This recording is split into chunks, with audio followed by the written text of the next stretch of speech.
Mayang adlaw nyo guys, di ako sa ilawom sa kuan kaning kulungan sa manok. Katong bantam, di naman gibuhian naman ako guys, ang bantam na. Makita nyo guys na gagmay kayo. Gagmay kayo.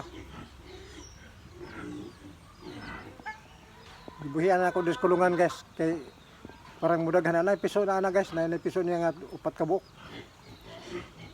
Pero kuan lagi na, ikaw lagi na tatanawon kay para lang na ikonsumo gagmay kayo. Tagmurag ko mo ang lawas, naan sunoy oh. Naan sunoy gamay kayo na. Para lang siya tatanawon guys, dres kulungan. Kaya di raman dagko dire luyo. Di raman dagko dire. Na. Dagko po dire luyo, yung division na ni siya guys ba. Kaya na para tanaw gagmay kayo, kalingawan. Sa mga bata rin magduwa sila ng gagmay nga manok. Salamat guys, inyong pagtanaw. Salamat.